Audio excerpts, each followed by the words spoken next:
Yo voy a activar la grabación por si acaso, pero mejor redundancia por si alguien se cae. Y voy a compartir pantalla.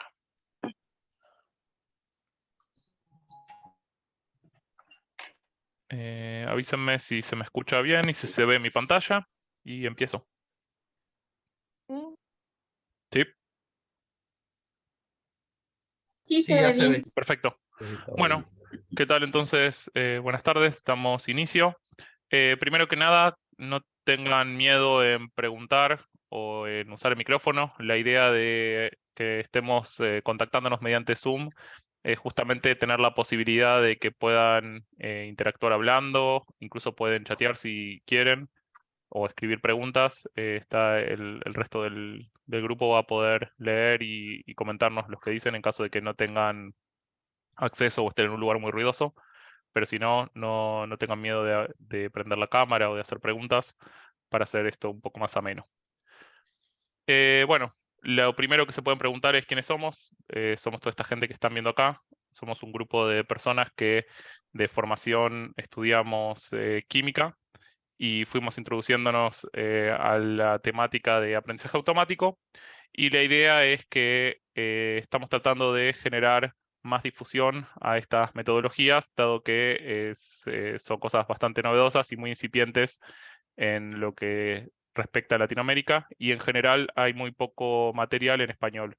Van a ver que hay bastante, pero en inglés principalmente, o en general de temáticas por ahí no tan específicas para química. ¿Dónde es que estamos? Estamos en Argentina, más o menos estamos cerca, bueno, al menos yo estoy cerca de esto que se ve acá en el centro, que es el Obelisco, que es un lugar bastante conocido, y esto sería como una foto de qué lugar. Pero básicamente estamos todos en la provincia de Buenos Aires, que es esta parte que está acá. Además, otra cosa que nos identifica y digamos puede definirse como el lugar donde nos conocimos es el Departamento de Química Inorgánica, Analítica y Química Física de la Universidad de Buenos Aires, que agradecemos que nos prestó este Zoom que estamos usando amablemente. Sería como el equivalente a que nos estén prestando un aula si estuviéramos todos presentes en la facultad.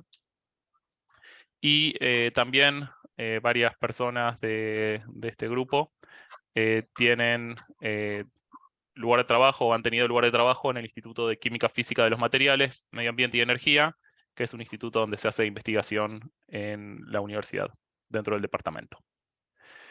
También queríamos agradecer a Code for Science and Society, que nos brindaron financiamiento que hace posible que podamos dar estos talleres. Bueno, entonces, sin más, lo primero que quería mostrarles es un poco quiénes están participando. Por ahí se preguntan quiénes son el resto de personas que están en este Zoom. Supongo que ahora somos del orden de 90 y pico, quizás, o 80 y pico. Y hay personas de diferentes países. Principalmente digamos, percibimos que hay personas de Colombia, Argentina y México, quizás por el horario. Dependiendo del horario, hay veces que se va invirtiendo un poco la proporción, pero en líneas generales siempre vemos más o menos esta tendencia. En general, el grado académico podemos ver que mucha gente está todavía comenzando sus estudios, o sea, está todavía en el grado o en el máster, y algunas personas de las que están acá probablemente están haciendo el doctorado en curso. Pero como ven, hay de todo un poco respecto del avance de carrera, entonces la idea es tratar de darles algo que sirva a todas las personas por igual. Respecto por ahí a conocimientos previos de programación, lo que podemos notar es que en general la mayoría no tiene ningún conocimiento previo o exposición a programación. Las personas que sí tienen un poco de idea de Python, y como podemos ver, en general nunca usaron Python o apenas saben hacer algunas cosas básicas en Python, por lo cual la idea de este taller es primero hacer el día de hoy una introducción a Python, después el día de mañana dedicar un rato a manejo de datos, análisis exploratorio y técnicas de clasificación el tercer día, seguido con un cierre para tratar de orientar un poco cómo seguir o qué otro tipo de cosas se pueden hacer o que nos den un poco su impresión del taller para tratar de mejorarlo. La idea en la cual vamos a articular esto es, vamos a tratar de hacer bloques de 50 minutos, 10 minutos de descanso y otro bloque de 50 minutos, dado que sabemos que más o menos 40 minutos es lo máximo que uno puede prestar atención ininterrumpida delante del monitor. Un poco respecto a cómo es la idea en la cual está diseñado este taller. Como vieron, el cronograma está pensado desde un inicio basado en cosas bastante sencillas y la idea es ir aumentando la complejidad a medida que van avanzando los temas. Buscamos que ustedes se puedan llevar de acá conceptos básicos que después les permitan profundizar el campo, o sea, tener por ahí una idea a vuelo de pájaro general de varias cosas y que después con tranquilidad vayan pudiendo meter más la cuchara en la temática y interiorizarse. De hecho, vamos a tener por un lado una parte de explicación así expositiva, vamos a ver ejemplos en código en vivo y después además hay una guía de ejercicios que pueden usar también para ir profundizando. También un poco para alinear las expectativas de qué es correcto que esperen después de estas 6 horas. Hay bueno, gente que se dedica a estudiar y que ha dicho que para ser maestro de una temática necesitas del orden de 1000 horas. Esto quiere decir muchas, muchas horas. Y en algunos lugares proponen que para aprender a programar uno necesita entre 6 y 13 semanas de dedicarle a razón de 8 horas por día. Y eso más o menos uno tendría un nivel básico de la idea de programar. Después dependerá de qué herramientas necesite aprender. Irá aprendiendo como diferentes módulos y bueno, eso requerirá más tiempo. Pero para que se den una idea, entonces, nosotros vamos a ver solamente 6 horas, así que la idea es tratar de hacer un abordaje general para gente que no tiene conocimiento previo. Entonces, la idea también de lo que estamos planeando para esta charla final es, en caso de que quieran, tratar de discutir algunos casos reales basados en cosas o problemáticas que estén abordando hoy por hoy. Si quieren, hay una sección en el Discord, que en un rato voy a hablar, creo que se llama Casos de Estudio, ese canal, donde pueden ir subiendo en qué están trabajando o en qué les gustaría usar, y así podemos retomar eso en la charla de cierre. Entonces, yendo un poco al Discord, lo pueden tomar como la columna vertebral. De hecho, van a ver que hay un montón de gente que fue tomando el curso que está ahí. Vamos subiendo los videos, vamos subiendo las clases. También hay diferentes canales para que puedan preguntar sus dudas. O sea, respondemos a razón de más o menos un mes después de que termina estos encuentros. Seguimos viendo con bastante frecuencia el Discord y ustedes pueden hacer preguntas, por ejemplo, si se traban en alguna parte o si tienen ganas de profundizar en algún aspecto, pueden preguntarlo por ahí. No tengan ningún tipo de pudor. Para eso está creado. Ahora, antes de continuar, me gustaría por ahí un poco charlar. No sé qué piensan que es o qué creen que es Machine Learning, dónde creen que se usa, por qué es importante aprenderlo. Un poco relacionado con cuál es la motivación por la cual están acá.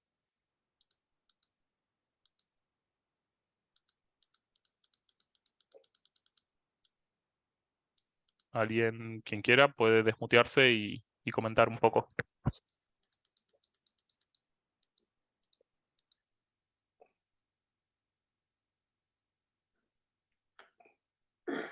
Pues yo la verdad no he escuchado mucho sobre el Machine Learning, solo como que un poco mencionado nada más, pero sí es algo que me llama la atención porque sí he escuchado que lo están usando ahora en química.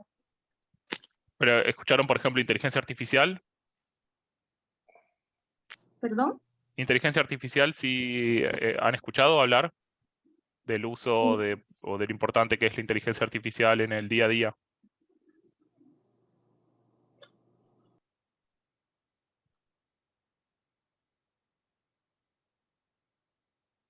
Bueno. Yo la verdad lo he escuchado poco. Ujú.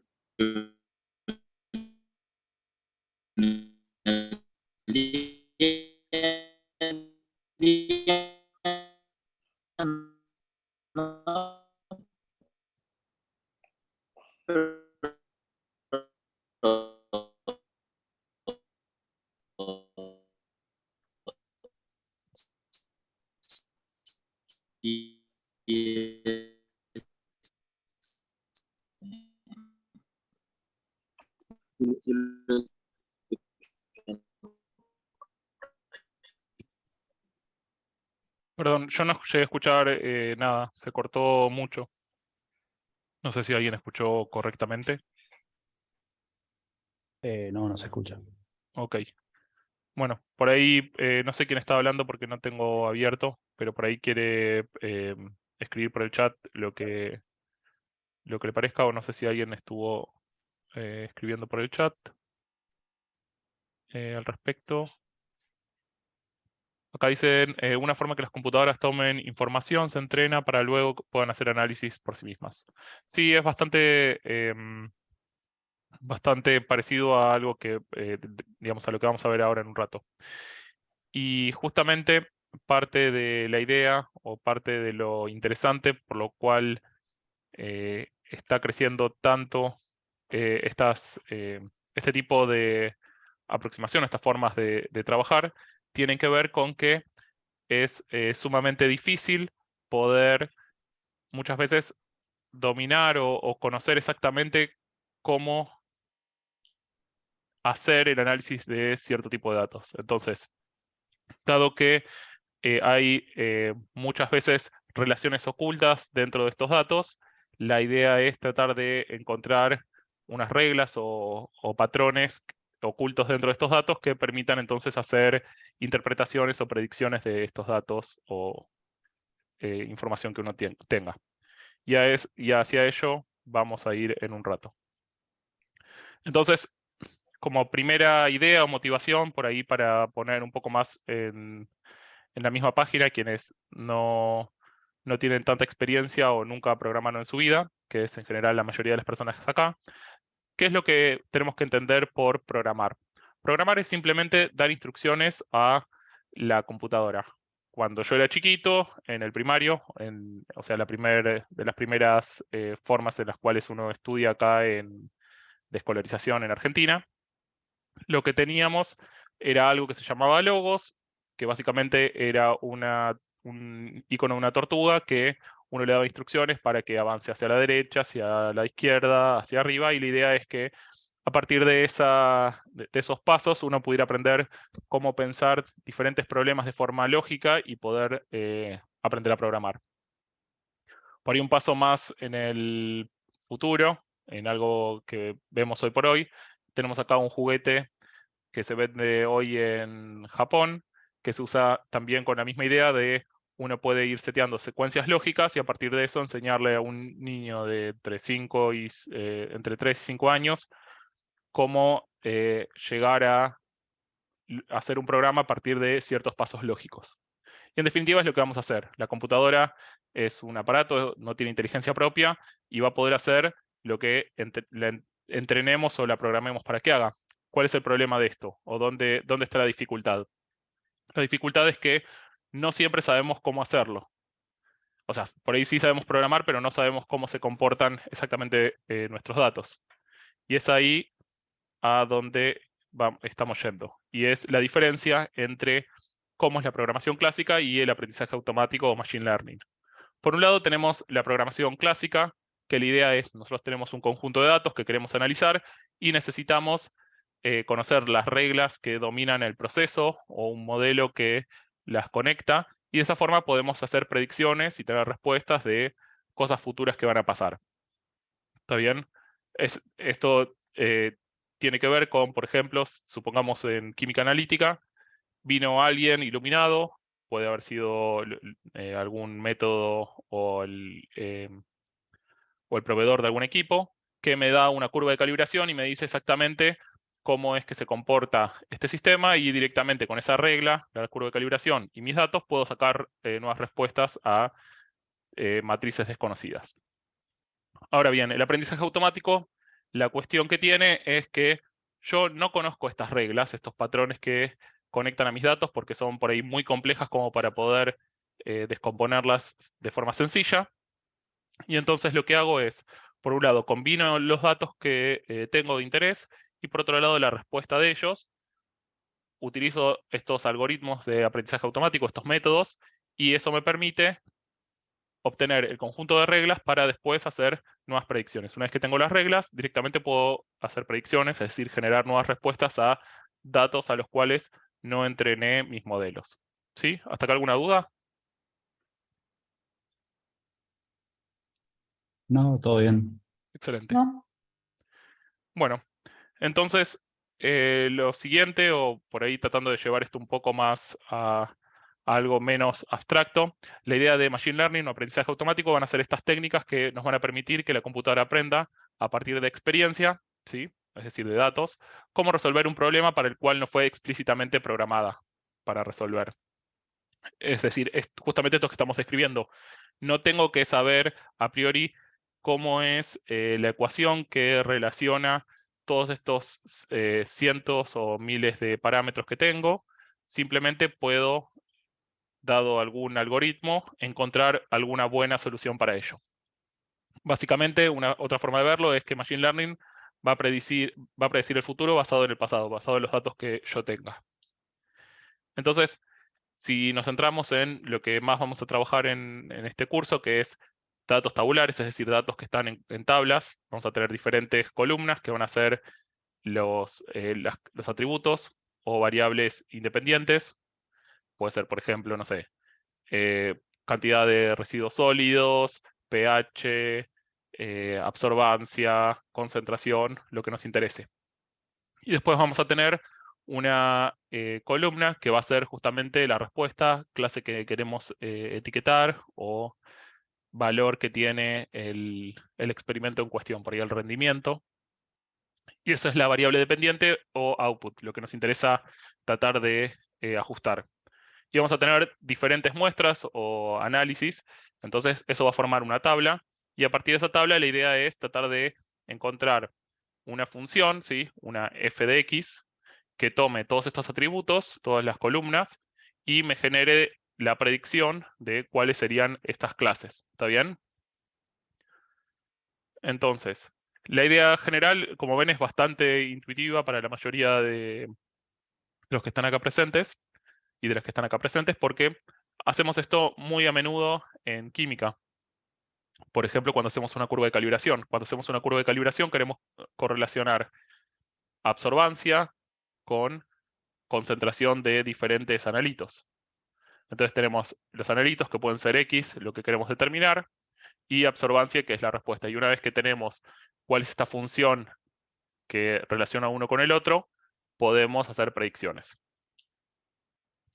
Entonces, tratando de traer esto un poco más a la práctica de qué empieza a pasar cuando empezamos a tener muchas dimensiones, esto se vuelve difícil de analizar o de visualizar, porque por ahí el ejemplo que di antes, bueno, son dos variables, pero si esto lo empezamos a aumentar la cantidad de dimensiones, por ahí vamos a 20 atributos diferentes, empieza a hacerse más complicado darnos cuenta de si estamos bien, estamos mal, perdemos esta intuición de cómo o para dónde está yendo el problema. Entonces hay como algunas reglas generales que nos permiten entender o tratar de perfilar un poco cómo trabajar. Y una de las cosas más importantes a tener en cuenta, que termina siendo uno digamos, de los retos más grandes a la hora de empezar a trabajar con esto, es cuál va a ser la calidad de los datos. El tema que digamos está típicamente conocido como garbage in, garbage out, que quiere decir que el análisis que vamos a hacer va a ser tan bueno como los datos que le demos. Si le damos datos basura, si los elegimos mal, el modelo que va a generar es basura y no va a servir para nada. Eso es muy importante porque termina siendo una de las primeras cosas que uno se enfrenta a la hora de querer atacar cosas del mundo real. Otra cosa también bastante importante es el hecho de que si uno tortura mucho los datos, si uno hace diferentes tipos de análisis, eventualmente va a encontrar algún patrón o alguna correlación. Entonces hay que ser bastante objetivos y escrupulosos a la hora de qué es lo que queremos hacer y tener consideraciones, por decir algo, no sé, yo lo que quiero hacer es ajustar cierto modelo a los datos y tengo entonces por ende que juntar o medir cierta cantidad de veces. Y no hacer, por ejemplo, decir, bueno, mido 5 y trato de ajustar un modelo. No funciona. Bueno, mido una vez más. Eso es, desde el punto de vista de la estadística, es incorrecto. Y lo que eventualmente va a pasar de esa manera es que sí, algún modelo me va a dar significativo y que va a funcionar, pero probablemente si yo hago una medida más, este modelo eh, hecho de una forma dudosa no va a ser suficientemente bueno y robusto. Respecto a dónde nos encontramos, porque estuvimos hablando hace un rato de aprendizaje automático, hablamos de inteligencia artificial, el problema que tiene esto es que es difícil encontrar una forma unívoca de referirse a esto en literatura. Por un lado tenemos la inteligencia artificial, que es algo bastante, eh, digamos, general, que viene de bastante data. Ahora vamos a ver un poco más en la línea de tiempo. Dentro de eso está lo que sería aprendizaje automático, machine learning. Dentro más chico está el deep learning, que viene a ser básicamente la magia. Vamos a ver eso en un ratito, o comentar un poco en realidad. Y después está lo que tradicionalmente se llamaba Big Data o Data Science, que Data Science es un término bastante más moderno, que combina no solo la inteligencia artificial, sino que combina la matemática, la programación, etcétera. Pero bueno, este es un lindo esquema como para tratar de tener alguna idea visual de cómo están relacionados estos diferentes términos. Un poco la línea temporal o la historia de esto es, la inteligencia artificial está desde los 50, de 1950, empezaron a hacer cosas sumamente interesantes y grandes avances, pero llegó un punto en el cual tuvieron un cuello de botella basado en que no tenían máquinas tan potentes. Y eso es lo que se conoce como invierno de la inteligencia artificial. Hubo como un freno de la investigación y quedó un poco en el olvido. Mientras tanto, empezó a surgir lo que se conoce como Machine Learning, donde en vez de tratar de atacar problemas tan ambiciosos, se empezaron a atacar problemas más puntuales y pequeños, y se empezaron a desarrollar diferentes tipos de algoritmos o metodologías, por ejemplo, para reconocer correo basura de correo que no fuera basura, o reconocimiento de texto. Y después, más adelante, más recientemente, del orden del 2010, es cuando empezaron a trabajarse bastante en lo que se conoce como aprendizaje profundo, que tiene que ver con la utilización de redes neuronales para ver datos sumamente complejos y a partir de eso tener algún tipo de información. Y eso es como el boom que nos trae ahora cosas como ChatGPT, reconocimiento de imágenes y todas las cosas que están viendo hoy por hoy que parecen magia, es todo lo que se conoce como aprendizaje profundo. Sí, un segundo que tengo que tosar. Si entonces analizamos un poco más el trend o la tendencia de esto, estamos viendo que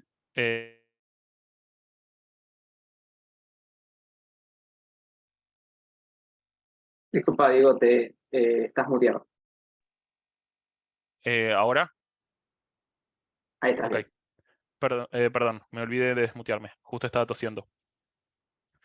Entonces, si vemos la tendencia o el trend de cómo va cambiando estos conceptos basados en las búsquedas, estamos viendo que aprendizaje profundo es algo que se puso más recientemente de moda, mientras que inteligencia artificial al principio venía bastante de moda, fue bajando y ahora está subiendo, y machine learning está como creciendo bastante en búsquedas y en importancia.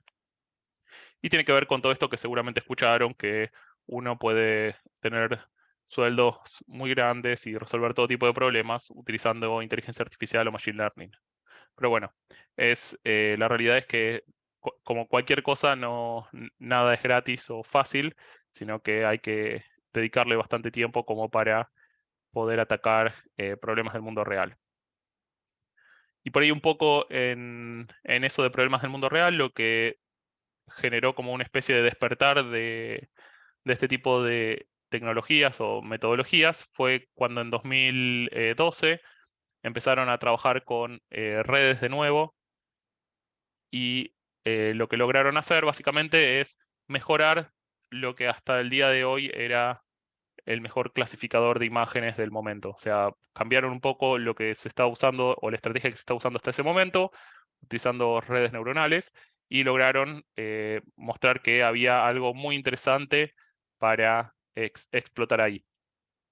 Seguimos un poco más y llegamos a las primeras noticias o cosas que parecen ya de ciencia ficción, que es, por ejemplo, AlphaGo, donde lo que habían logrado hacer es un programa que ganara en el Go a un jugador humano. Eso hasta ese momento parecía imposible, o sea, nadie creía que eso fuera posible, dado que por la dificultad que tiene el Go, es un juego que tiene muchísimas opciones, tiene mucha libertad, tiene reglas muy sencillas, entonces se pensaba que era muy difícil ganarle al ser humano. A diferencia de, por ejemplo, el ajedrez, que ya se había vencido al ser humano hace mucho tiempo. Y eso marcó un antes y un después en darnos cuenta qué tan madura está este tipo de tecnologías. Después de eso siguieron, por ejemplo, ganándole a humanos en videojuegos y diferentes tipos de retos. Y sigamos por ahí un poco más en lo que toca de cerca a la ciencia. Recientemente empezaron a predecir, por ejemplo, plegamientos de proteínas. Uno entrena a sus modelos con muchos ejemplos y después el modelo lo que permite es predecir cuál es la morfología o cómo se va a plegar una cierta proteína, y eso permite tener mucho poder, dado que las propiedades de una cierta proteína van a depender de su forma. Siguiendo un poco más entonces en esta idea, para tratar de ordenarles un poco la cabeza, tenemos por un lado diferentes tipos de Machine Learning. Lo que quiero que presten atención va a ser la parte clásica, que es lo que nos vamos a centrar en este taller, que es básicamente tener datos simples y tener atributos bastante claros. Y después está, bueno, una parte donde es como un área muy diferente que tiene que ver con el aprendizaje por refuerzo. No nos vamos a meter en esto. Y después está lo que se conoce como ensambles y redes neuronales y aprendizaje profundo. En el caso de los ensambles, la idea es que uno combina diferentes modelos sencillos de aprendizaje clásico, automático clásico, y eso permite mejorar lo que uno puede hacer con modelos simples. Y de esa forma puede atacar datos o problemas que sean del mundo real. Y por otro lado, las redes neuronales y el aprendizaje profundo, que básicamente son muchas redes neuronales, generan esta idea de poder atacar datos muy complicados donde no tengo atributos claros y básicamente es como si fueran magia. Y bueno, suelen estar los competidores estos dos. Para ciertas tareas son mejores los ensambles, para otros son mejores las redes neuronales. En general, para datos tabulares, que es lo que vamos a trabajar, es mucho al día de hoy, lo que es mejor es los ensambles, ¿sí? Mientras que todo lo que sea más raro, como, no sé, imágenes o texto, son mucho mejor en las redes neuronales. En particular, las redes neuronales profundas. Otra forma en la cual podemos separar esto, o cómo podemos tratar de darle un poco más de orden, por un lado vamos a tener tareas supervisadas y no supervisadas. La idea de las tareas supervisadas van a ser estas tareas a las cuales yo conozco cuál es esta etiqueta, esto que quiero determinar. Por ejemplo, si esta etiqueta es, no sé, tengo diferentes concentraciones de ácido y diferente pH, y eso está relacionado con que una es un tomate que está maduro y otro sin madurar. Puedo tratar de clasificar entre tomates maduros y no maduros. Por otro lado, si quiero tratar de crear una regresión, por ejemplo, lineal o de otro tipo, entre concentración de sales en agua y la dureza, entonces yo podría de cierta manera crear una regresión y poder hacer una predicción de cuánto va a ser la dureza de una agua dada, basada en cuánta es la concentración de sales. Podría, por ejemplo, tener una tarea no supervisada donde lo que por ahí me interesa es, no tengo estas etiquetas y entonces lo que quiero es tratar de encontrar qué es parecido a qué, y entonces quiero hacer clusters. Por ejemplo, en el caso de metabolómica, eso pasa bastante. O quiero hacer reducción de la dimensión, que me interesa tratar de bajar la cantidad de dimensiones que tiene mi problema. En vez de tener 20 dimensiones distintas, quiero bajar a 3 dimensiones y poder graficarlo y verlo y entender qué está pasando.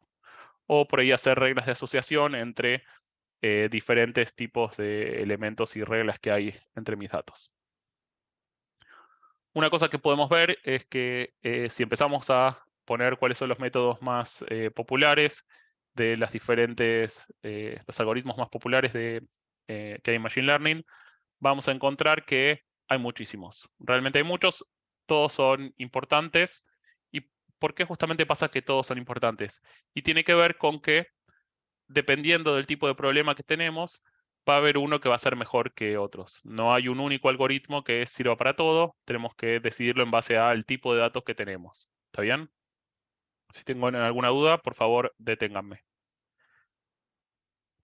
Y yendo por ahí un poco a algunos ejemplos, como para tratar de redondear y que vayan en un ratito a ver cosas de Python, lo primero que podemos pensar es, bueno, tenemos por ahí diferentes tipos de vinos que los medimos con una lengua electrónica, que eso quiere decir un sistema de electrodos asociados, o una nariz electrónica, que son sensores que me permiten ver el perfil de volátiles de un vino, tratar de hacer una clasificación de por ahí procedencia o alguna medida que tenga. Este tipo de cosas son muy útiles, por ejemplo, en la industria vitivinícola. Sumamente interesante poder tratar de hacer una clasificación a partir de cómo es la respuesta de un dado producto o matriz. Este tipo de metodologías también se pueden usar, por ejemplo, para hacer reconstrucción o mejoramiento de la imagen. Supongamos que tenemos un sólido, tenemos que lo estamos viendo de arriba con un microscopio barrido electrónico, y lo que podemos hacer es ir desbastando la muestra con unas de iones cargados, ¿sí? Esto lo que va haciendo es va comiendo la muestra, como va decapándola.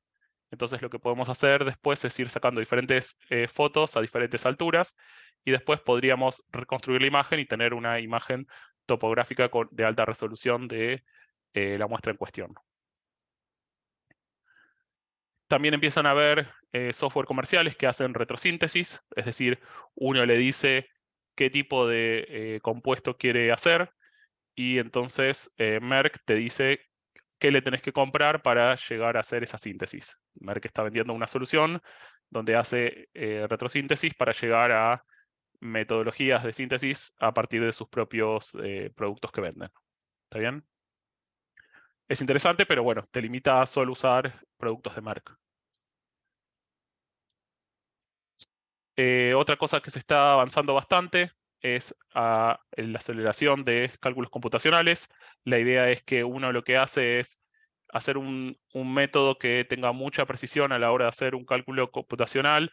Tarda mucho tiempo, ¿sí? Y la idea es, bueno, yo lo que quiero hacer es hacer una biblioteca extensa, muy, muy grande, de muchos ejemplos de moléculas, y a partir de eso entrenar un modelo para que me pueda hacer una predicción de diferentes moléculas nuevas con las cuales no estuve entrenando. Y eso es básicamente lo que hacen acá los autores de este trabajo, donde desarrollan una red neuronal que lo que puede hacer es predecir la energía de una molécula nueva con muy buena precisión. También podemos hacer reconocimiento de imágenes, es decir, nosotros le damos imágenes relevantes en un contexto de procesos químicos y podemos reconocer, por ejemplo, cuál es el envase, si está lleno, si está vacío, si tiene un líquido, si tiene un sólido. Y eso es también muy interesante porque una vez que uno puede dominar el reconocimiento de imágenes, puede hacer robots que hagan síntesis automática o automatizar los procesos de elaboración. Ahora voy a este ejemplo, pero primero quiero mostrarles esto, donde lo que estamos viendo es un robot que automatiza justamente la síntesis de diferentes productos. No tengo muy en claro qué está haciendo ahora en este demo, en este ejemplo, pero la idea es que uno puede tener este robot que automáticamente hace los procesos, no se cansa, trabaja a las 24 horas, entonces uno puede tener después un abanico de reactivos o de reacciones para analizar. O sea, no es descabellado pensar que en el futuro las personas que se dediquen a la química se van a dedicar más a pensar y van a estar mucho más cercanos a procesos automatizados y más alejados de la mesada.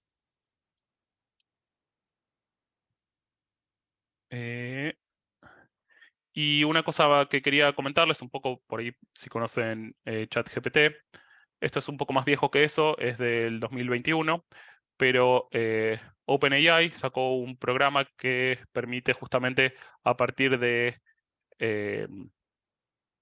oraciones o de sentencias tratar de generar código. Y una cosa que mostraban que era bastante interesante en este trabajo es cómo a partir de una sentencia sencilla podían generar el código de un programa, y ese programa podía, por ejemplo, hacer el cálculo del átomo de hidrógeno, la energía del átomo de hidrógeno. Y eso está bueno porque hace que quizás no sea tan necesario ser haces de la programación, sino que empieza a ser más importante tener un cierto grado de eh, entendimiento para poder interpretar código, y no necesariamente que se me haya ocurrido cómo hacerlo, sino simplemente tratar de entenderlo y ir combinando bloques hasta poder lograr el objetivo que uno quiere.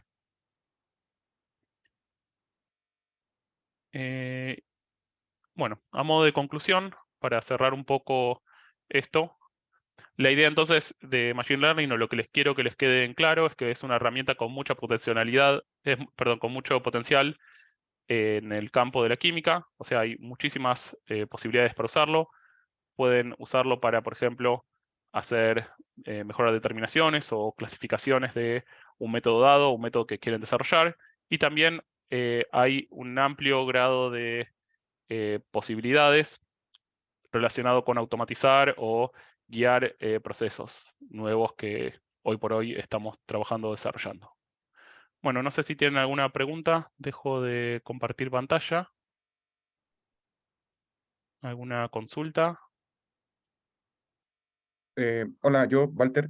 Ujú, Em, Mira, una cosa que me queda dando vuelta es, claro, uno tiene ciertos códigos que tiene que programar, buscarse, pero desde el punto de vista, por ejemplo, desde el punto de vista química inorgánica, nosotros siempre buscamos, por ejemplo, relaciones magnetoestructurales o algún tipo de relación estructural con alguna propiedad física. ujú, Entonces, una de las cosas que entiendo finalmente de esto es que finalmente como que nos ayuda a automatizar algo que nosotros, de cierta manera, si tú muy bien buscas algún tipo de relación, no sé, por ejemplo, en magnetismo se sabe que si yo tengo un sistema dinuclear entre un cobre, oxígeno, cobre, la constante de acoplamiento magnético va a depender del ángulo. ujú. Entonces, lo que entiendo finalmente es de que si yo le entrego suficiente información a la máquina, a la computadora sería capaz de predecirme finalmente qué pasa si yo salgo de uno de los ángulos predeterminados finalmente, si le entrego suficiente información. Esa es la idea general. ¿Mm? Sí, por ahí lo que, o sea, por ahí lo que es más difícil determinar a priori es cuánto es suficiente información. Es muy difícil decir, bueno, ¿qué necesitas saber para tener suficiente información? Tengo que darle muchos núcleos distintos, con muchas separaciones distintas, con muchas geometrías distintas, alcanza con un conjunto chico, alcanza cosas que tengo que darle con ejemplos, cosas que deberían ser magnéticas y no lo son. Es, digamos, por ahí la dificultad está en otro lugar, pero una vez que le das, dado un conjunto de datos o una base de datos suficientemente buena y grande, deberías poder encontrar relaciones y patrones en eso. Ya, perfecto. Es que por eso te digo, asumo que es como similar a lo que uno hacía cuando uno, sé, yo buscaba en la base de datos de Cambridge, datos estructurales, lo relacionaba con una propiedad Ujú. y buscar, generalmente siempre buscamos que haya una correlación lineal, Sí, generalmente. la Ya. forma, a ver, lo que uno, como la regla de oro de eso para pensar en esto es, bueno, imagínate que vos tenés una persona que es experta en ese campo, ¿sí? Vos le das Ujú. 20 años para resolver eso. Le pagás el sueldo para que viva como sin problemas financieros y solo se puede abocar a eso. Y después de 10 años querés que te dé una respuesta de donde empieza a analizar toda la información que se conoce, trata de ver diferentes relaciones o patrones que pueda haber oculto y te da después una respuesta. Bueno, lo que hacen los Perfecto. métodos es automatizar eso. Te lo dan en vez de en Ya. 10 años, en algunos minutos Claro. u horas. Entonces, ahí es donde yo me imagino que dentro de todo el curso vamos a poder ver cómo se incorporan estos datos para que Python lea Sí. esos datos finalmente y haga Sí, vamos interpretación. a ver Ya. algunos ejemplos en esa dirección. Ujú, Perfecto. Muchas gracias. no hay por qué. No sé, ¿alguien más si tiene alguna duda? Si no, podemos hacer un intervalo chiquito y después retoma Guille.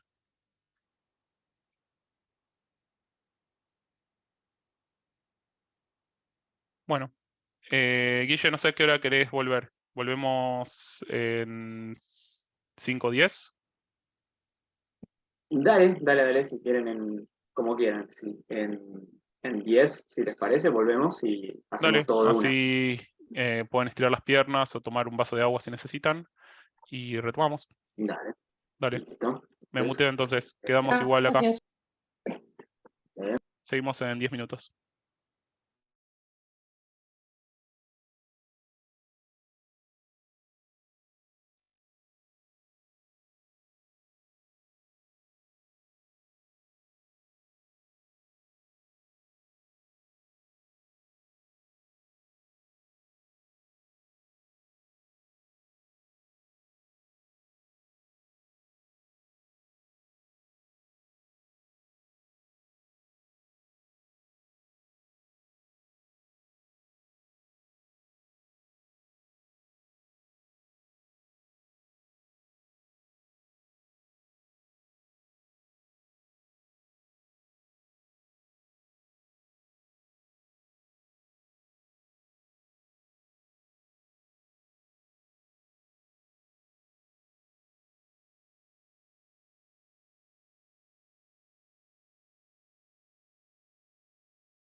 Bueno, si les parece, podemos ir empezando. Creo que pasaron 10 minutos.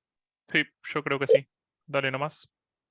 Bueno, vamos empezando. ¿Se me escucha bien? Ahora voy a poner la clase para compartir y me dicen si se ve bien también. Genial.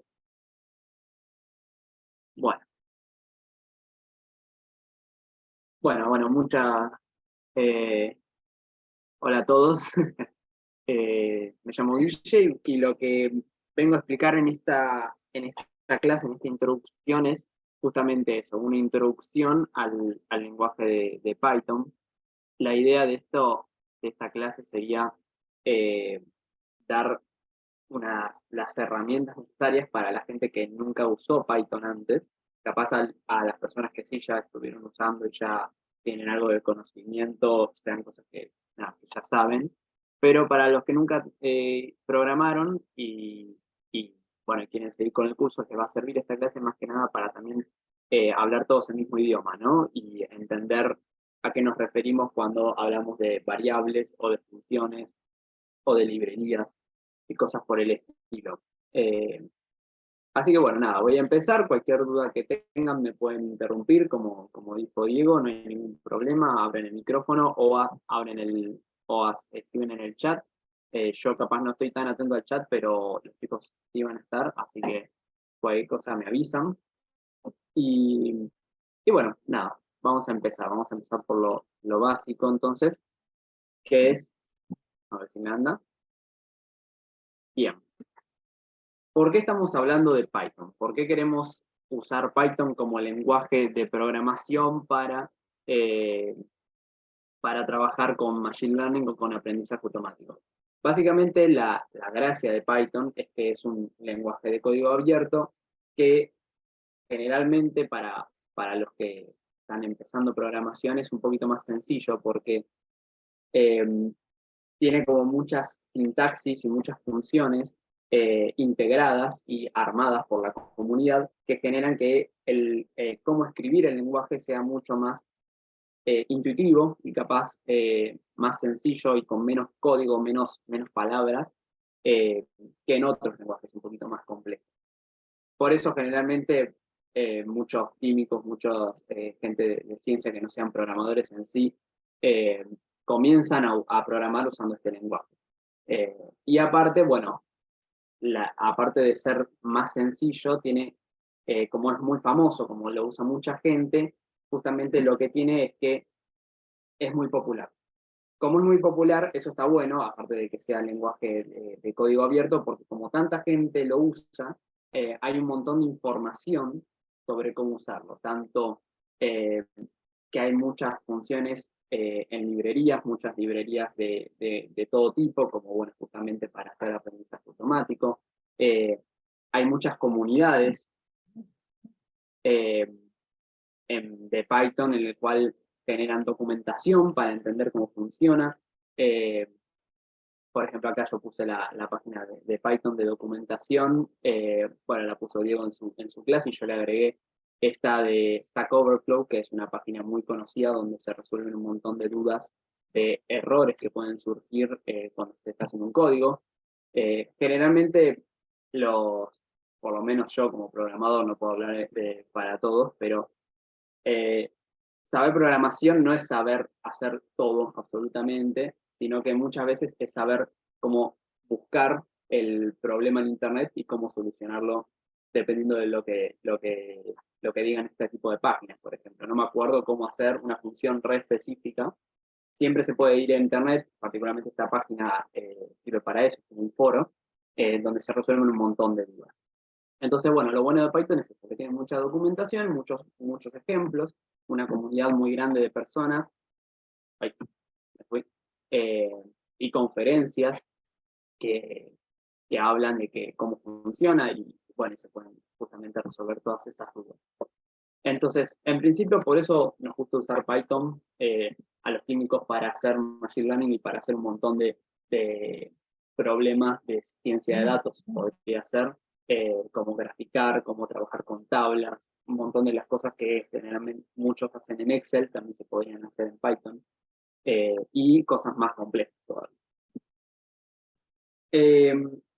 Acá, en esta clase, vamos a usar para trabajar en Python lo que se llaman las Jupyter Notebooks, que básicamente es un entorno donde podés escribir código de Python que está basado en la web y puede combinar texto y código. Básicamente es un lugar donde vos podés escribir código, correrlo y aparte escribir texto. Generalmente este tipo de formato, notebook, sirve para, por ejemplo, las notebooks que nosotros armamos de forma interactiva para que ustedes puedan aprender con eso, ¿no? Porque pueden haber códigos de simplemente texto donde explican cosas y después código de Python que se puede correr y que se puede cambiar y probar y poder jugar con eso.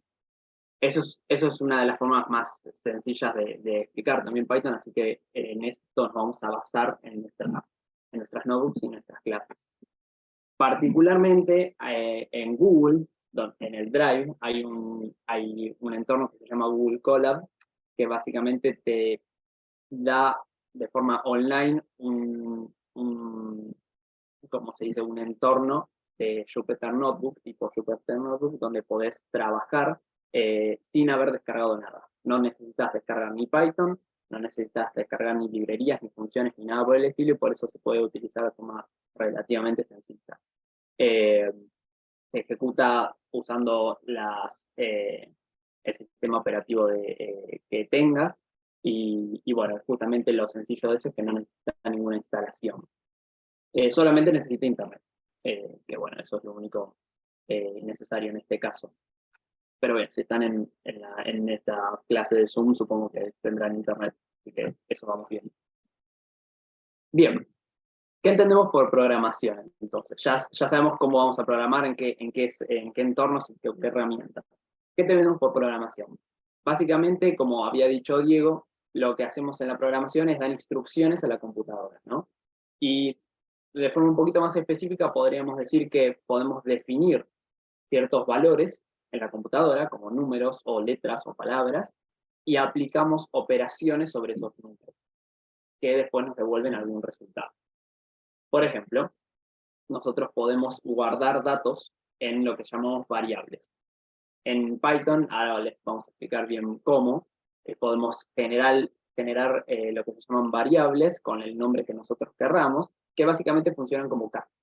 Cajas donde nosotros podemos guardar justamente datos, que pueden ser o palabras, o números, o otro tipo de datos que ahora vamos a ver en la notebook específicamente. Fíjense que lo que yo puedo hacer es inventar una variable que se llama greeting, y adentro de esa variable guardar la palabra hello. Y después con esa palabra hello puedo hacer otras cosas. O podría guardar una variable que se llame age, guardar el número 51 ahí, y después hacerle cosas, como, no sé, multiplicarlo, sumarlo, dividirlo, etc. Las variables se guardan de esta forma. También lo vamos a ver bien en la notebook en sí. Siempre se le asigna de derecha a izquierda. Es decir, nosotros vamos a inventar el nombre de la variable, como por ejemplo greeting, vamos a poner igual, y del otro lado vamos a escribir el DAT, que como habíamos dicho pueden ser o palabras o números. Y se puede almacenar cualquier tipo de datos, que justamente ahora vamos a ver qué tipos de datos hay, y con eso qué tipo de variables podemos tener. Como este gatito que se puede meter en la caja, cualquier tipo de dato lo podemos meter en esa variable del tamaño que nosotros querramos. Un dato, por ejemplo, puede ser un número o también podría ser una tabla. Así que bien, con esto vamos a guardar variables y después vamos a usarla en distintas operaciones, como por ejemplo con los llamados operadores. Fíjense este ejemplo, yo estoy inventando variables, asignándoles un valor, y después le estamos haciendo operaciones de suma y de multiplicación. Por ejemplo, yo podría inventar la variable a, que vale 1, o sea, el 1 lo estoy metiendo en la caja, y también inventar la variable b y asignarle el número 2. Después yo podría inventar otra variable que llame suma, y que le asigno justamente la suma de a más b. Python reconoce el signo más como suma directamente, entonces podemos asignarlo re rápidamente, ¿no? Podemos hacer a más b. Y también podría inventar otra variable que se llama multiplicación y, por ejemplo, multiplicar la variable suma por la variable b. Si nos preguntamos cuánto debería dar la variable suma y la variable multiplicación, piénsenlo, pero si lo pensaron relativamente rápido, lo importante es el concepto, no la cuenta. Perdón, acá lo escribí mal, yo quería escribir suma, es igual a 3, porque sería A más B, después lo cambio, y multiplicación es 6, ¿no? Porque es 3, que valía la suma, por 2, que valía la B. Y acá puse la foto de otro gatito programado, porque como todos saben, los gatitos programan. Bien, aparte de las operaciones integradas de Python, como suma, multiplicación, resta, división, cosas por el estilo, o también potencia podría ser, podemos nosotros inventar nuestras propias operaciones. A eso de inventar nuestras propias operaciones, que pueden ser lo compleja que nosotros querramos, las podemos llamar funciones. Así es como se arman las funciones. Como una función común de matemática, ¿no? Como la f de x, que devuelve una y, nosotros podemos definir con este comando def una operación que se llame como nosotros querramos, en este caso se puede llamar suma, y entre paréntesis ponemos las variables que va a utilizar, lo que se llaman los parámetros que va a utilizar esta función.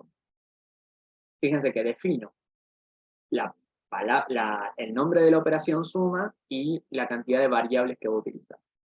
Pongo 2 puntos, vamos a verlo bien en el código, y debajo de esos 2 puntos, con un indentado, voy a escribir como todos los pasos que va a hacer la operación, esta llamada función. En este caso, por ejemplo, los pasos que va a seguir el primero es inventar una variable que se llama resultado, y la va a asignar a la suma de los parámetros A y B, sean los parámetros que nosotros nos hemos puesto.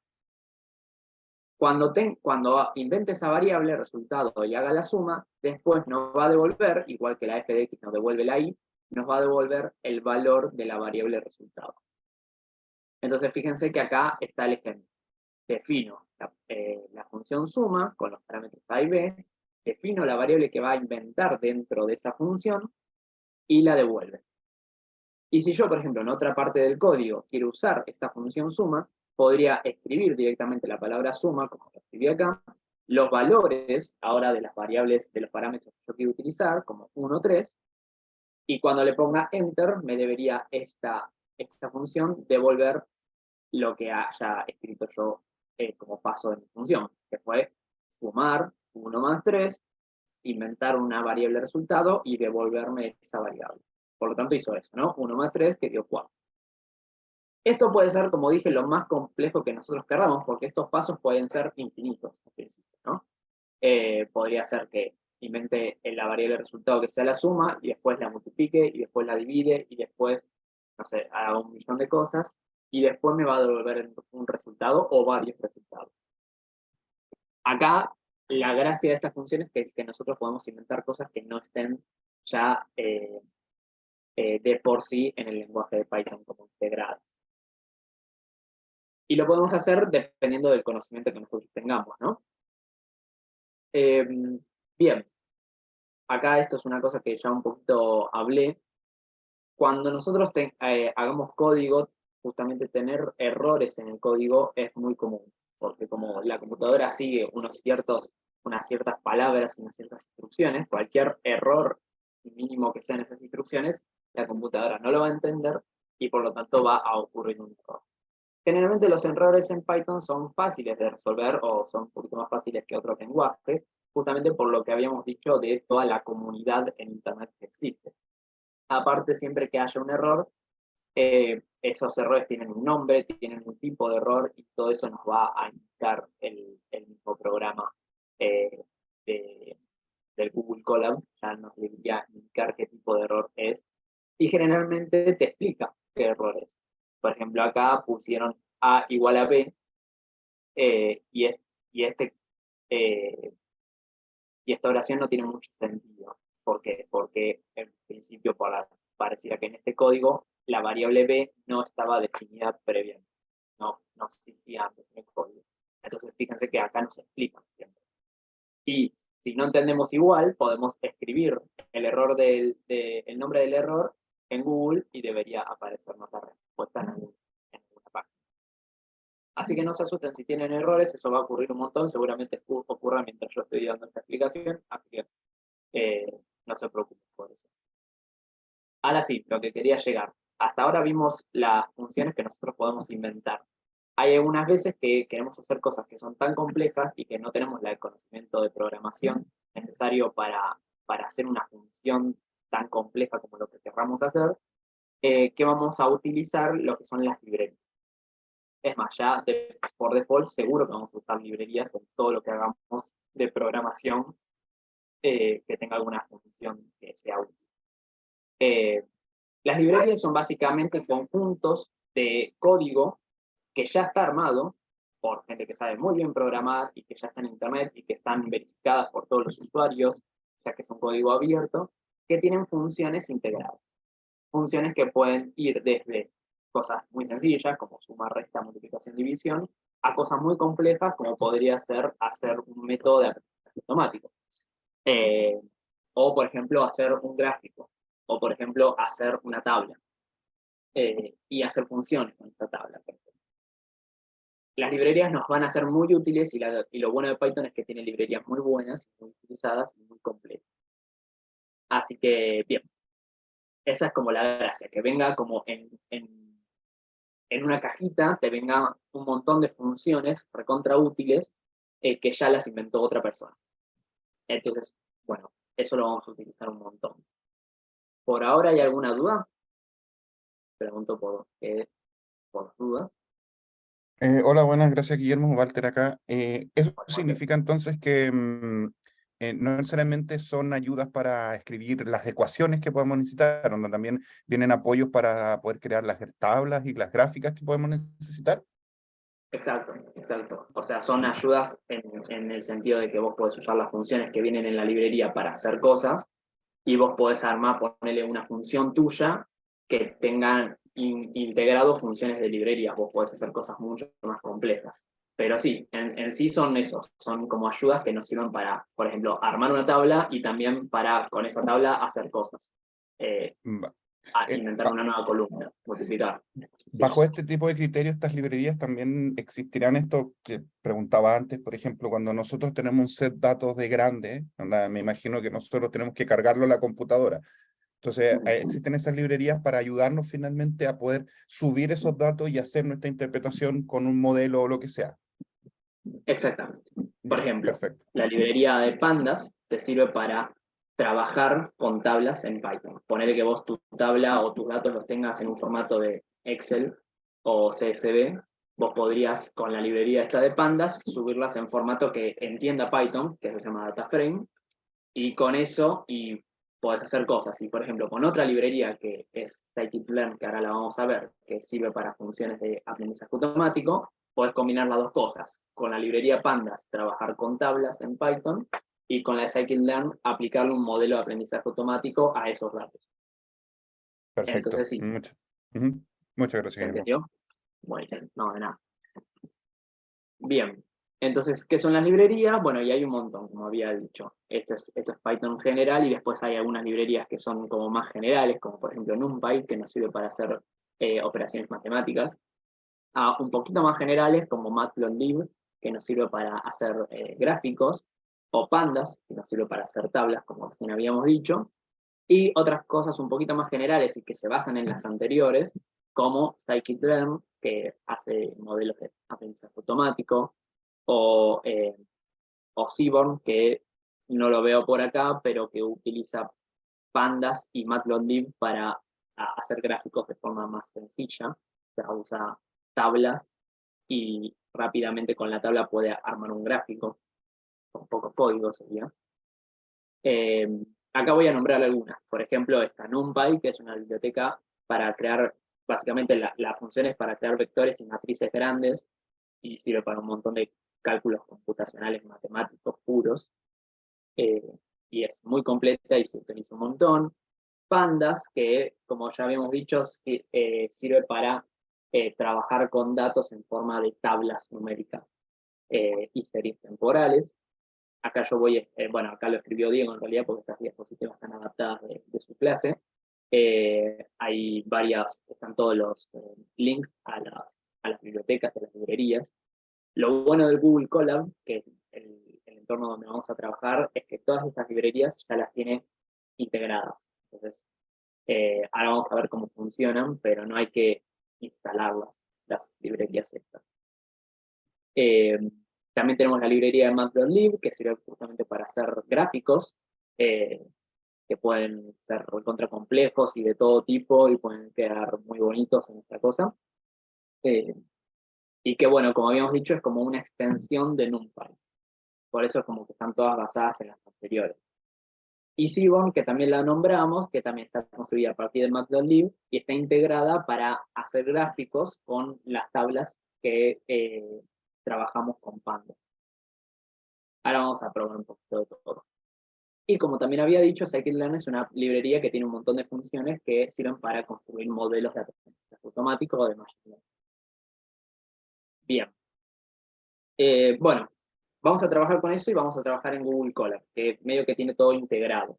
Si nosotros quisiéramos programar en la computadora en sí, no en un entorno de Google, como podría ser Drive o cosas por el estilo, nosotros tendríamos que bajar el lenguaje de Python y bajar algún programa donde podamos correrlo. La forma más sencilla que se utiliza para hacer eso con Python, más que nada también para las personas que están empezando, es descargarse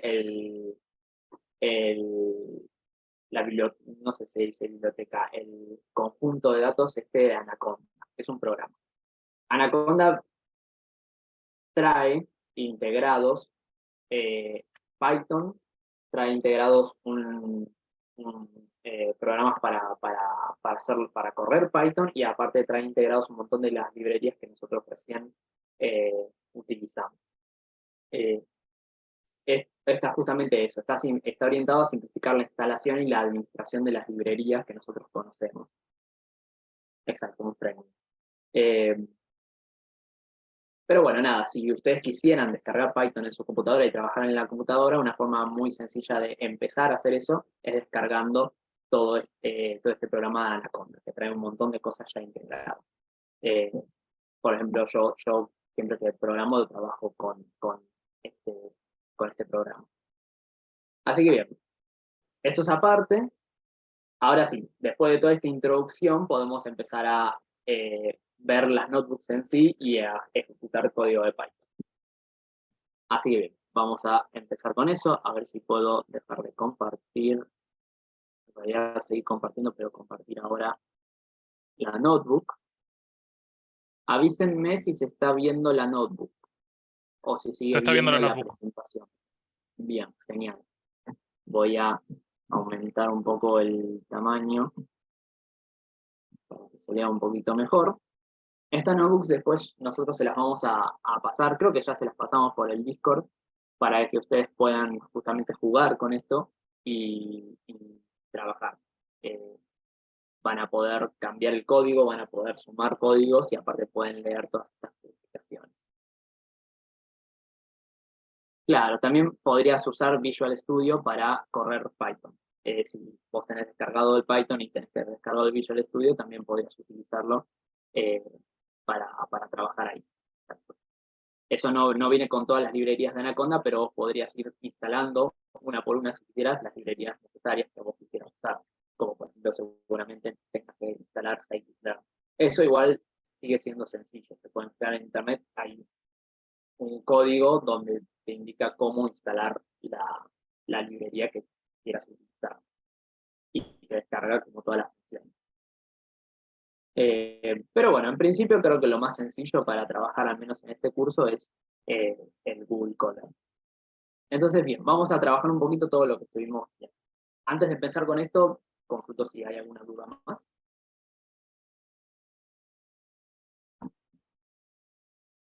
Pareciera que no. Entonces, prosigo. Vamos a ver un poquito de todo. recién vimos qué son las variables y cómo se trabajan. Bueno, ¿no? Ahí estoy leyendo mientras el chat. Habíamos dicho que las variables se escriben el nombre de la variable, le ponemos igual y después le asignamos el valor. Y habíamos dado ¿cómo se dice? El ejemplo del A y del B y de sumarlos y multiplicarlos. Por ejemplo, si nosotros acá hacemos lo mismo, podemos definir A y B, y después yo quisiera correr cuánto vale el valor suma, me debería dar 3. Claro, acá ya lo hice. Voy a borrar esto para dejar solamente esto. Y multiplicación lo mismo. Yo podría inventar códigos donde puedo hacer distintas operaciones matemáticas que ya están integradas en Python y que no necesitan ninguna función o inventada por mí o de librería. Como por ejemplo, suma, más 3, más 2, ponele, entre paréntesis, y después lo multiplico por 3. Entonces esto me debería dar el valor correcto. 3 más 2 por 3. Las operaciones que generalmente se hacen son suma, resta, multiplicación, división. La división se hace con la barrita. O también se pueden hacer potencias, como si pongo 2 veces el mismo signo de la multiplicación, debería hacer la potencia de 3, o sea, debería hacerme 5 al cubo. 125. Ahí va. Otro operador que podemos utilizar es el comparación, que en vez de escribir un igual, nosotros escribimos un doble igual. Eso es un operador, no es una asignación de variables, que es muy distinto. Lo que hace es devolverme un resultado. Cuando ponemos 2 veces igual, lo que estamos pidiéndole al programa es que me compare 2 variables o 2 valores. Si, por ejemplo, escribo A igual 2, lo que me estoy pidiendo es que compare el valor de A con el valor de 2 y me diga si son iguales o no. Como A era 1, perdón, entonces se encuentra que no son iguales y me devuelve un tipo de dato que se llama booleano o boolean y que tiene 2 valores, o verdadero o falso. En este caso, como no son iguales, me devuelve el valor falso. Este tipo de datos pueden servir para un montón de otras cosas que ahora también vamos a hacer un poquito. ¿Qué tipos de datos pueden haber? Recién habíamos dicho que pueden ser números o pueden ser letras. Para hacer como una pequeña listita de todos los tipos de valores que podemos tener, podríamos describir al booleano, como dijimos, al booleano, que puede ser verdadero o falso, al integer, que básicamente representa números enteros, positivos o negativos, al número float, que es otro tipo de dato al integer, pero lo que representa son números con coma, números reales. Bueno, acá tenemos el número pi. Los strings, que básicamente lo que antes habíamos hablado de palabras o de letras, Python, los lenguajes de programación, estos tipos de datos, palabras y letras, se llaman strings. Y generalmente bien es un texto escrito entre 2 comillas. Siempre se lo describe así. Si nosotros quisiéramos al A asignarle el string hola, entonces tendría que escribir entre comillas hola. Entonces si después pongo A, fíjense que corro los dos valores. Bueno, acá hubo un error porque trató de sumar hola con 2. Voy a borrar eso. Y si pongo la variable A, apareció el hola. Yo les dije que iban a aparecer errores para que hicieran la explicación. Otro tipo de dato que podría aparecer son las listas, que básicamente es justamente una lista de valores que pueden ser números, tanto floats como integers, pueden ser strings o booleanos. Y se escriben de esta manera. Nosotros, como siempre, definimos la variable como la querramos llamar, igual, y la lista se pone como los valores entre comas, y metidos dentro de dos corchetes. Entonces, nosotros podemos hacer una lista que tenga tres tipos de valores. El 1, que es un integer, el 2,5, que es un float, y el OLI este, que es. Y si la describimos, va a aparecer esta lista. Esa lista nos puede servir para un montón de cosas. Por ejemplo, si tenemos una lista de números, podríamos meterlo en una columna, una tabla, o podríamos graficarlos. Hay un montón de cosas para hacerle dentro de este tipo de datos. Bien. Después acá hay una pequeña explicación de lo que es una función, que es lo que medio que ya estuvimos viendo. Hay funciones, recién habíamos hablado de funciones que nosotros estamos inventando con el comando de def. Pero hay funciones que también ya están integradas en Python, como los operadores. Por ejemplo, una función que se utiliza mucho en Python es la función de print. Print es una función que si la escribimos y entre paréntesis ponemos el parámetro que nosotros queremos darle esta operación, nos básicamente a imprimir lo que nosotros le escribamos. Básicamente el parámetro que nosotros le asignamos a la función va a ser un string y después nos imprime en una pantalla lo que nosotros hayamos escrito ahí. Podría, por ejemplo, nosotros habíamos dicho que la variable a era un string, entonces yo podría, si quiero, imprimir el valor de a y me lo debería devolver como un string impreso. Eso sirve, por ejemplo, si es un programa y querés que te aparezca alguna palabra o algún mensaje en algún lado, esa sería la forma, ¿no? Que te aparezca con la función print, que ya está integrada. O sea, no hay que meter ninguna librería en el medio para usarlo. Otra función podría ser la de suma, que básicamente le metes como un único parámetro, le metes una lista y suma todos los valores de la lista, que es la 6, o la de power, que sería, bueno, justamente hacer la potencia de dos valores. Fíjense que acá necesita dos parámetros. El 3, que sería el valor que voy a hacerle la potencia, y el 2, que sería la potencia en sí. Entonces, con esos dos parámetros, la función power entiende que tiene que hacer 3 a la vez. Todas funciones que ya están integradas dentro del mismo programa, el mismo lenguaje. Otra podría ser esta que se llama type, que básicamente nos dice qué tipo de valor tenemos, qué tipo de datos. Eso es muy útil cuando queremos analizar qué tipo de datos tenemos, por ejemplo, en una tabla, y queremos decir qué cosa tengo acá. Tengo un número, tengo una lista, tengo otra cosa.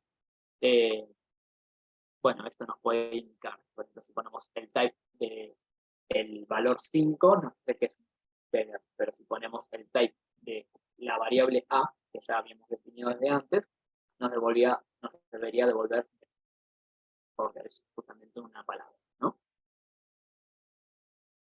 Bien, esto es el tema de las funciones integradas en Python, y después un poquito es la explicación de cómo armamos funciones nosotros, que es medio lo que ya les estuve contando en la presentación.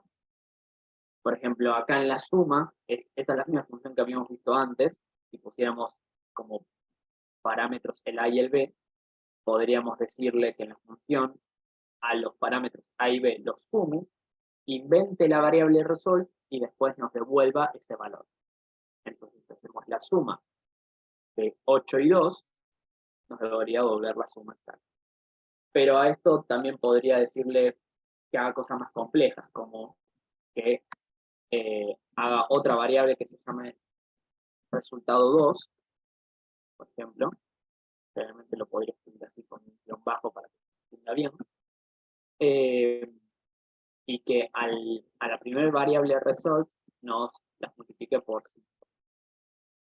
Entonces hago como cosas cada vez más complejas dentro de mi función y debería devolvernos, bueno, si le digo que nos devuelva la variable result 2, nos debería devolver 50, que sería D, ¿no? 10%. Así que bien, esas son las funciones.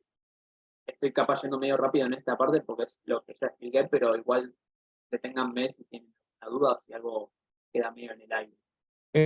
Guillermo, una consulta acá, Walter, de nuevo.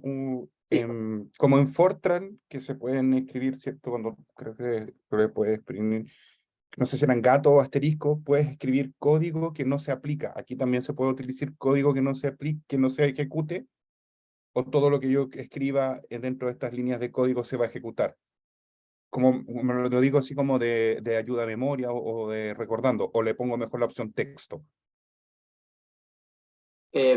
no estoy muy seguro de cómo funciona Fortran porque nunca lo usé, pero a lo que vos te referís con que no aplica es si tiene algún error el código, o sea, si no lo entiende la computadora. No, no me refiero a eso. Por ejemplo, de repente cuando uno programa, alguna vez lo hice, era de que yo ponía una cierta ecuación, una cierta cosa que quería probar, pero para no olvidarla, uno le ponía un cierto, no sé si eran asterisco o gato, y esa línea Ah, de código no se ejecutaba. Entonces, y está bien, abajo sí querés que es, comentar. claro, Bien, sí, sí, se puede hacer eso. Mira, fíjate que justamente si yo pongo un asterisco acá, toda esta parte que es como una oración que te explica cómo Numeral. funciona la suma, perdón, Numeral. asterisco no, numeral, ahí va. Eh, es todo un código que no corre y que lo va, tomamos como un comentario. ya, ya, Eso sirve un montón para perfecto. explicar cómo funciona justamente la función, como vos dijiste, una ayuda a memoria, tanto para vos Eso, cuando la uses más tarde, como ujú, para otra persona que quiera usar tu código. perfecto. Gracias. Ya, exacto. Así que sí, sí se puede. Fíjate que yo recién arriba de todo, como que medio que borré sin borrar esta parte del código suma, agregándole este numeral para que no me surgiera un error. Pero sí, hice exactamente eso, lo convertí en un comentario para que no se explique. Así que bien. Bueno, entonces se puede hacer eso. Hablamos un poquito de librerías, que son como todas las que recién estuvimos viendo, que traen las funciones integradas. ¿Y cómo podemos utilizarlas? Hasta ahora vimos para qué sirven. Ahora podemos ver, viendo el código, cómo usarlas. Cuando ya la tengan descargada, que si usan, por ejemplo, Google Colab, ya la tendrían que tener descargada automáticamente, o sea, ya lo usa directamente sin descargar. Eh, si yo quiero usar una librería en mi código, le tengo que decir a mi código, bueno, importame esta librería, o sea, tráela a mi código y que todas las funciones de esta librería me funcionen. Eso se hace con el comando import. Y por ejemplo, si yo quiero importar la librería de pandas, simplemente escribiría el comando import pandas. Cada vez que yo quiero usar una función de la librería pandas, lo único que tendría que yo escribir es el nombre de la librería, ponerle un punto y después escribir la función. Igual que nosotros acá escribíamos la función type, ahora tendríamos que agregarle de qué librería viene.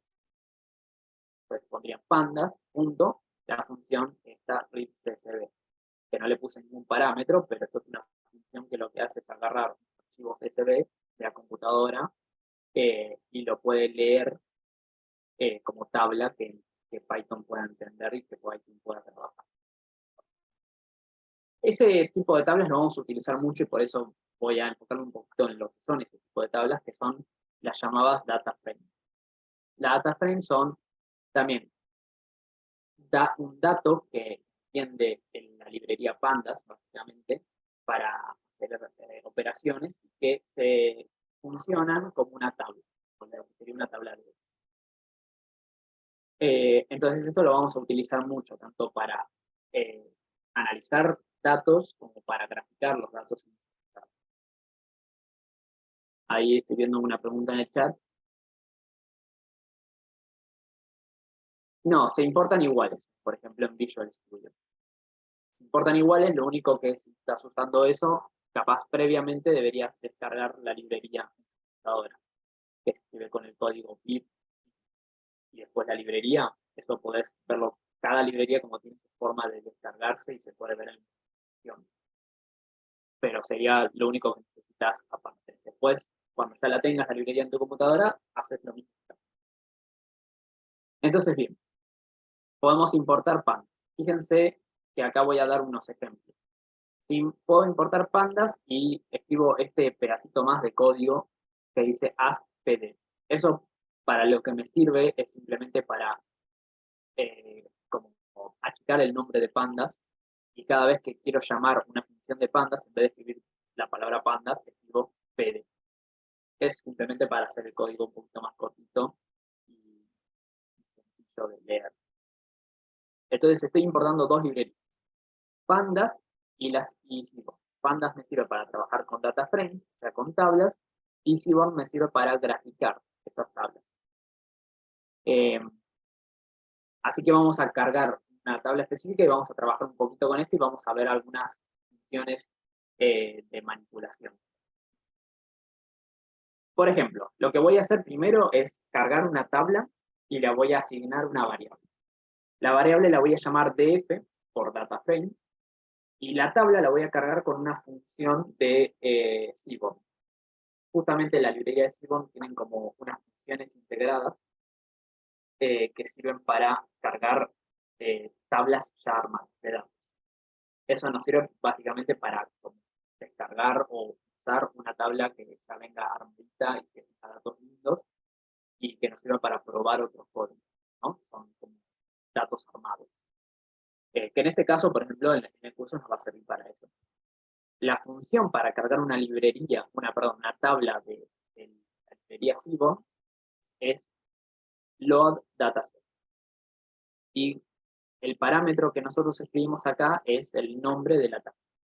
Que si se fijan en la documentación de la librería de Seaborn, ahí se pueden mostrar todas las tablas con sus nombres y ustedes podrían descargar la que ustedes quisieran.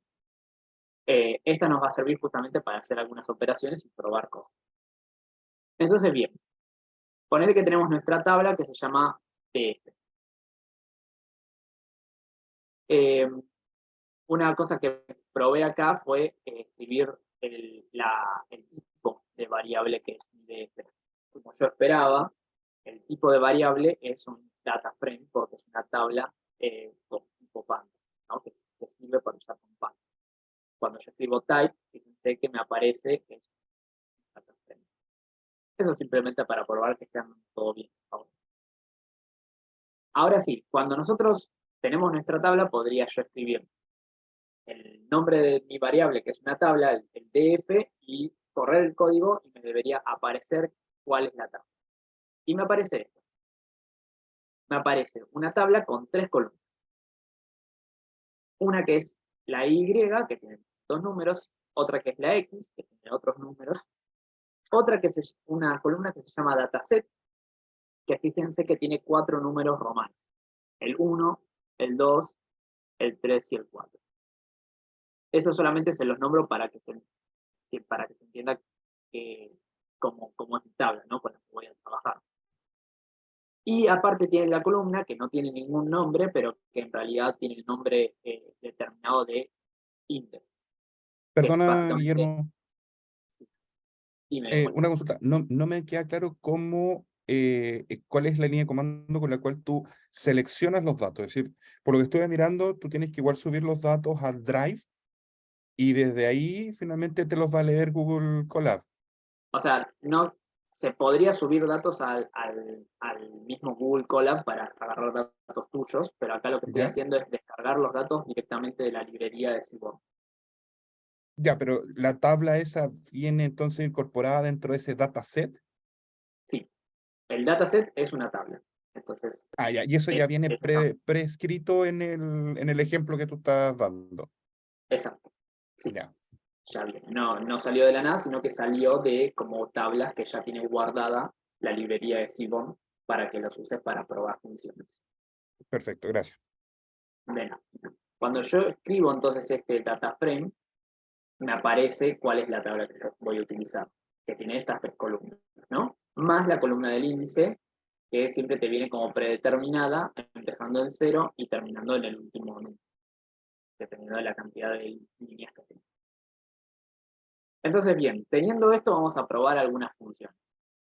Como siempre, la función de esta introducción a Python no es que se acuerden todas estas funciones de memoria, no es que sepan trabajar con tablas, porque aparte con una sola clase no tampoco van a volverse expertos en eso, pero lo importante es que puedan entender cómo funcionan estas funciones y dónde pueden buscar. Si quisieran hacer algo con tablas, pueden ser que no se acuerden cómo es la función específica o cómo funciona, pero siempre se puede buscar en internet y mientras entiendan de qué están hablando, se les va a hacer muy fácil. Es siempre para lo mismo, para hablar todos el mismo idioma. Entonces acá yo voy a dar un montón de ejemplos de funciones, pero no los estoy diciendo como, ok, esto se lo tienen que acordar de memoria sí o sí para la vida. Hay muchas cosas que por ello no me acuerdo, y se pueden buscar siempre en la documentación de la librería. Así que bien, vamos a intentar hacer eso. Bueno, acá hay como una explicación un poquito de la diferencia entre objeto y clase. Eso después pueden leerlo tranquilo. Básicamente, programación, el data frame o el tipo de dato lo vamos a llamar objeto. Y cada objeto va a tener una clase. Los data frames son un tipo de clase, porque, bueno, con la clase podemos hacerle un montón de funciones parecidas que van a estar integradas en una librería de Pandas. Nada, lo estoy diciendo así nomás, pero lo importante acá vamos a probar bien el código. Eso sería algo más teórico. Así que bien, vamos a probar cosas. Una función que se puede hacer con data frame, que es una bastante clásica, es preguntar cuáles son las columnas de ese data frame, o sea, de esa tabla. Eso se hace con la función column, que ponemos el data frame, le aplicamos un punto para decirle, ok, a este data frame yo quiero aplicarle la función columnas. Entonces, me debería aparecer acá todas las columnas. Acá hay un error porque yo no corrí el código inicial, entonces no sabe de qué estoy hablando. Tendría que correr, importe las librerías, definir cuál es el data frame, que es el mismo de acá. Y ahora sí, cuando yo le aplico la función columnas, que es una función integrada al data frame, yo me va a devolver el tipo de columnas y las columnas que yo tengo, que van a ser dataset, la X y la Y. No me está contando el índice, pero el índice siempre está. Otra cosa que se puede hacer, por ejemplo, es transponer filas y columnas con otra función integrada para los data frames, que sería esta T. Si al data frame le hago punto, o sea, le aplico la función T, me transforma las columnas en filas y las filas en columnas. Otra cosa que podemos hacer es, por ejemplo, ordenar los valores. Hay otra función también integrada a los data frames que se llama sort values, que básicamente lo que hace es ordenar los datos, por ejemplo, de mayor a menor o de menor a mayor. Fíjense que yo acá, en esta función, es un poquito más compleja que las otras y necesita distintos parámetros. Necesita dos parámetros. El parámetro de cuál columna quiero ordenar y si lo quiero ordenar de mayor a menor o de menor a mayor.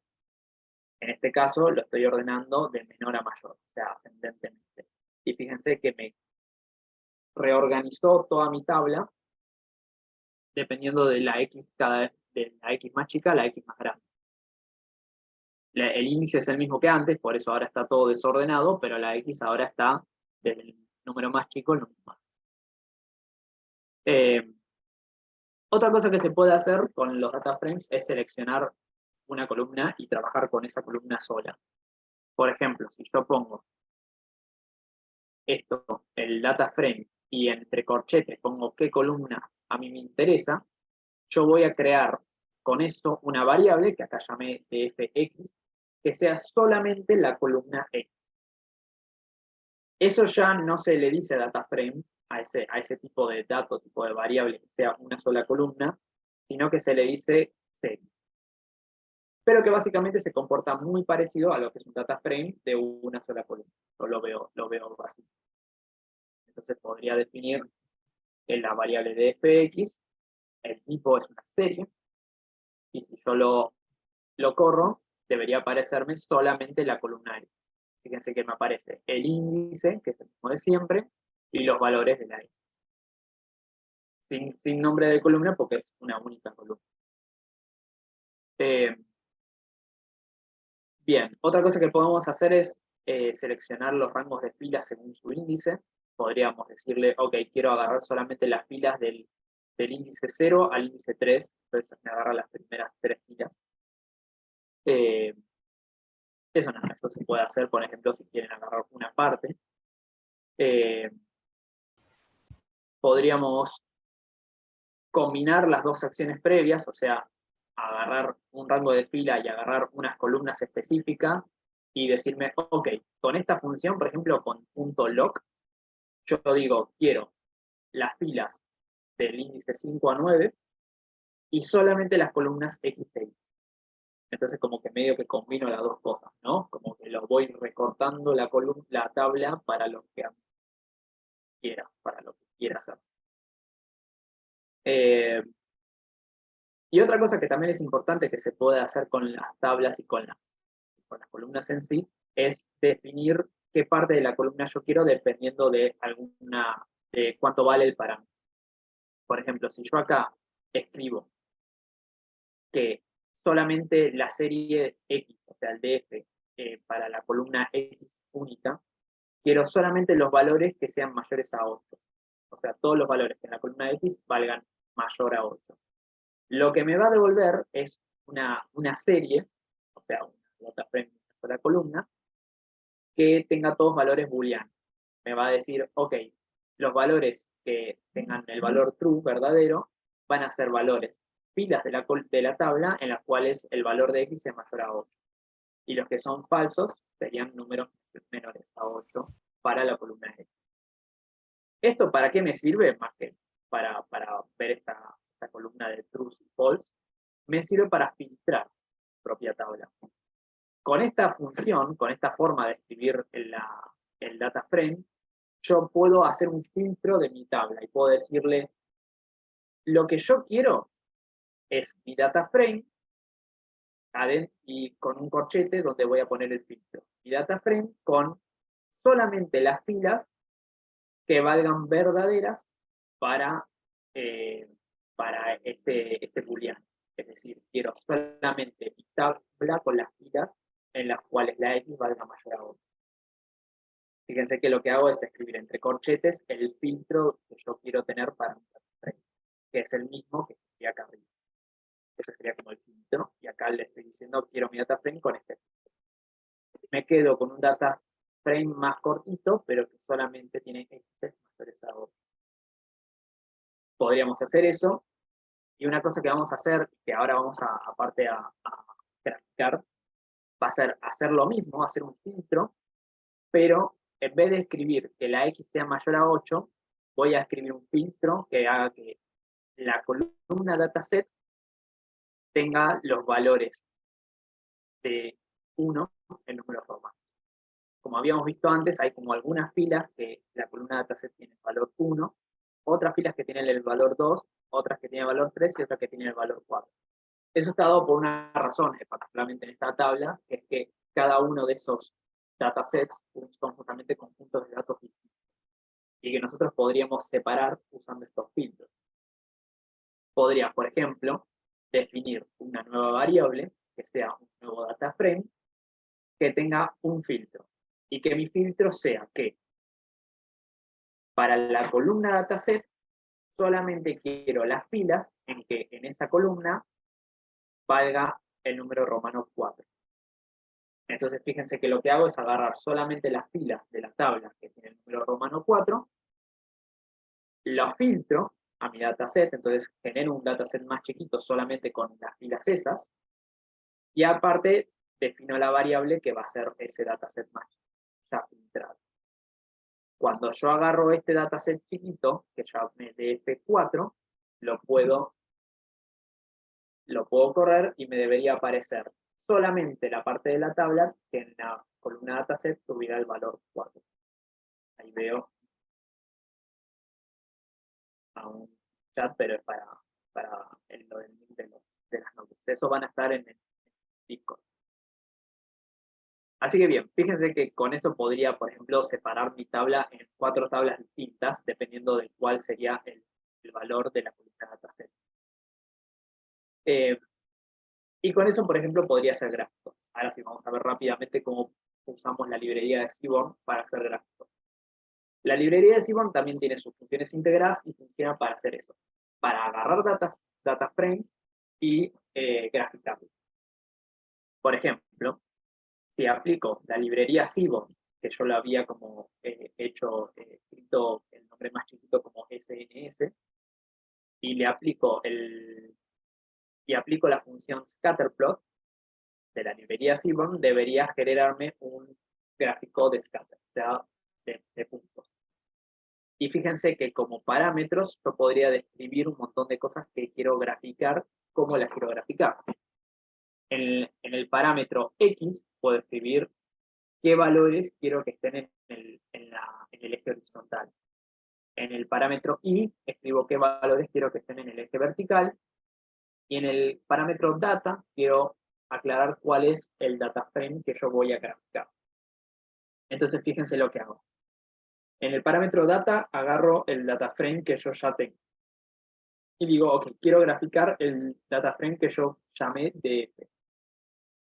En el eje horizontal quiero que esté graficado todos los valores de la columna del data frame que se llama E. Por eso lo puse en string, porque es el nombre de la columna que yo quiero graficar. En el eje vertical escribo los valores de la columna I de mi data frame. Si mi data frame, la columna en vez de I se llamaba Pepito, podría haber escrito Pepito acá. Justo capaz es medio confuso escribir I es igual a I. Pero lo que quiero aclarar es que acá va el nombre de la columna, entre comillas, porque es una palabra, no es una variable. Y, por ejemplo, podría escribir como opciones del gráfico, como por ejemplo el color de los puntos. Cuando yo hago esto, rápidamente fíjense que con solo una línea de código ya puedo graficar mi dataset. Y es muy sencillo de hacer. Y bueno, y después puedo ir cambiándole un montón de cosas. Por ejemplo, una cosa importante para cambiar y que funciona con Seaborn es el parámetro Q o HUE, que lo que me hace básicamente es agregar un poquito de complejidad al gráfico. Acá en este gráfico, por ejemplo, en vez de agregar el color de los puntos, yo lo que agrego es este parámetro HUE, que lo que me dice es, quiero que me cambies el color de los puntos dependiendo del valor de la columna dataset. Entonces, fíjense que automáticamente la función de Seaborn puede detectar que para los puntos en los cuales en la columna dataset el valor romano valga 1, pero va a poner de un color distinto a los que la columna dataset tengan el valor 2 y a los que tengan el valor 3, 4. Y acá podemos ir como de alguna forma analizando los distintos tipos de datos que yo tengo. Dependiendo justamente de alguna columna que a mí me interese. A mí en este caso en particular me interesa la columna dataset porque eso me va a indicar distintos tipos de datos que yo tengo. Entonces los separo en colores. Esta última parte la voy a decir medio rápido porque ya estamos terminando, pero acá voy a empezar a cambiar un montón de cositas. Puedo cambiar el color dependiendo de lo que diga la columna dataset, pero también puedo cambiar el estilo del punto. En vez de ser puntos pueden ser estrellitas o cuadraditos. Puedo cambiar el tamaño del punto, también dependiendo de lo que diga la columna dataset. Entonces, aparte del color, también me pone que a la dataset 1 me lo pone con puntos más grandes y al 4 con puntos más chiquitos. Y lo último que puedo hacer es graficar los data frames que yo ya filtré. Eso es lo que me va a ayudar, por ejemplo, en este caso, a distinguir bien los distintos conjuntos de datos que tengo. Por ejemplo, en vez de data DF, yo acá puse data DF4, que era el data frame filtrado solamente para los valores que valían 4 en la dataset. Entonces yo podría graficar esto solo. Y fíjense qué pasa si grafico, bueno, acá son algunas cositas más que puedo cambiar en el gráfico, como el título del gráfico o los valores o sea, los nombres de los ejes horizontales y verticales. Y si, por ejemplo, me vengo acá, que ahora después puedo explicar un poquito más los detalles de esta función, podría hacer 4 gráficos distintos para los 4 data frames filtrados que yo podría tener. El data frame que solamente se queda con los datasets, con los valores de dataset 4, el data frame que solamente se queda con los valores de dataset 1, con los del 2 y con los del 3. Y yo esos puntos, en vez de cambiar solo de color, hiciera 4 gráficos distintos con estos. A ver, voy a hacer un poquito más chiquito el coso para que se vea el gráfico entero. Fíjense lo que yo puedo llegar a tener.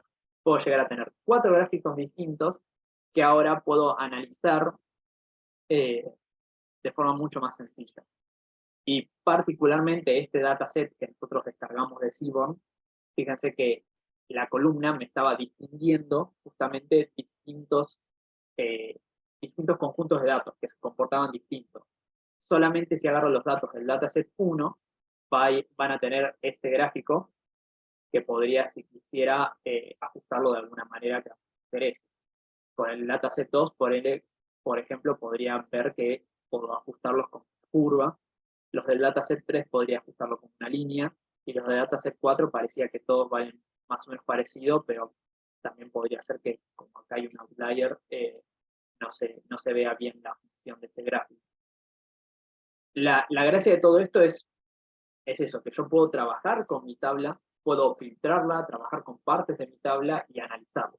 Siempre que se quiera hacer algún trabajo de aprendizaje automático y de análisis de datos, siempre el paso inicial va a ser analizar qué datos tengo.